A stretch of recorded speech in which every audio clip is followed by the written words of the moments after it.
Good morning, Panthers, and happy Valentine's Day. Welcome back to another episode of PTV. I'm Ali Molnitsky. And I'm Michael Bongiorno. And speaking of which, Ali, you want to be my Valentine? I'll think about it. Anyways, let's get right into today's announcements. For all club board members, make sure to attend today's Student Advisory Board meeting in T3 at lunch. Each club is required by Constitution to have at least one board member present, ready to share their club's current progress and activities.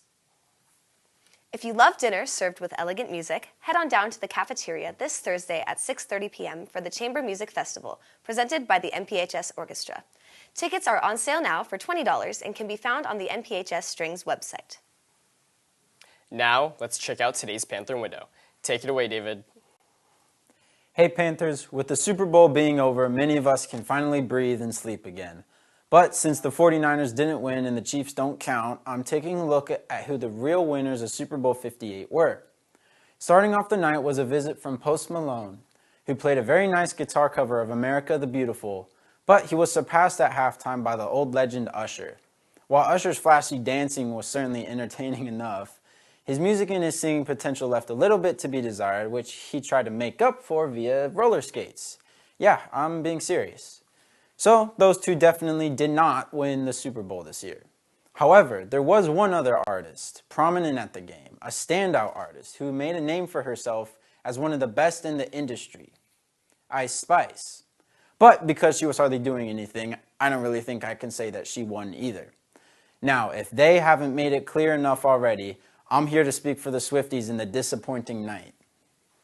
While yes, their queen did of course win the game single-handedly, she in fact did not end up proposing to Kelsey like we all expected, and her fans realized that they wasted 4 hours watching football for nothing. Now, of course, there were two major movie announcements this year. Deadpool 3 is looking to please the couple of Marvel fans that are still left, and a surprise National Geographic nature documentary into the lives of a kingdom fully run by monkeys called The Lives of a Kingdom Fully Run by Monkeys.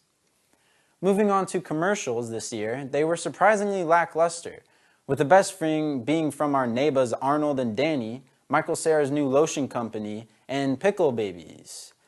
So Panthers, after considering all these incredible factors, I've decided that the real winners of Super Bowl 58 was Paul Rudd and his son Jack Rudd for being amazingly wholesome as usual, even if he was rooting for the Kansas City Swifties. That's all from me, now back to the desk.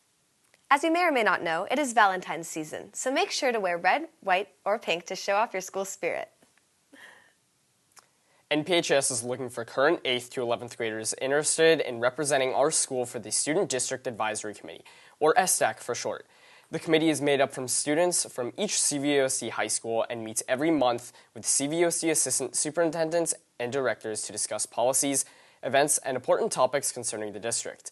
If you're looking to improve our school, district, and community, this is a great way to get involved. For those interested, you can find the application in this week's newsletter. Tonight, National Honor Society is hosting the Students of Character Awards. NHS will be celebrating students who reflect outstanding character and continue to make positive change in our school and community. Be sure to stop by tonight at the cafeteria at 6:30 to show your support. Speaking of National Honor Society, applications are now open for current sophomores and juniors. NHS is a great way to contribute to our community, and if you're interested, you can find applications in the front office or at room E5. NHS applicants must have a GPA of at least 3.0 and must also provide service hours and show leadership experience. Applications are due March 1st, and if you have any questions, please contact Mrs. Alvarez at annalvarez@conejousd.org. Whether it's Valentine's Day or not, finding the perfect gift for a friend or loved one can always be a challenge. However, personalized jewelry is always a good way to go. Let's head on over to Ariella to show us a student who can help you make that gift come true. This is a sculpture that I made out of just some wire.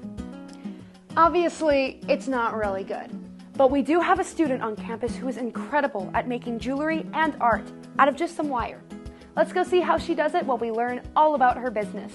Around the end of last school year, I opened a small business and I make all sorts of stuff out of primarily wire. I do mostly jewelry and sculptures. So for a sculpture, typically I'll have some sort of idea of what I want to create. I do a lot of like the human figure. I've made a lot of like musicians in particular, like sort of like abstract musicians. So most of the jewelry I make is created with entirely one single piece of wire.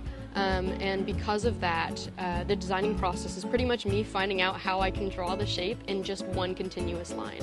If I can do it with ink, then I can do it with wire. And after that, it's pretty much just attaching the hooks. My favorite part about making jewelry and selling it is definitely when people purchase things that I've made as gifts.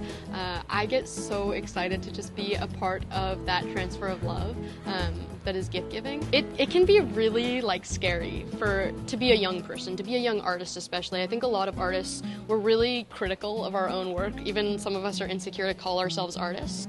When someone sees something we do and appreciates it enough to commission us or to pay us for what we've done, it genuinely fills us with so much joy. When you purchase from a young artist, not only are you able to have something that's totally unique that you can't get from anyone or anywhere else in the world, but you're also probably making that young person's day, if not week, if not year.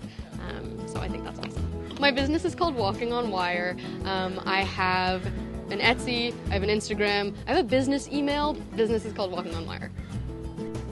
This is Ariella Behar with photojournalist Ali Molnitsky reporting for BTV. Well, Panthers, that's all the news we have for you today. And you know what, Michael? I think I'll take you up on that offer. Okay. Well, Panthers, remember to stay in class and stay classy. We'll see you all next time.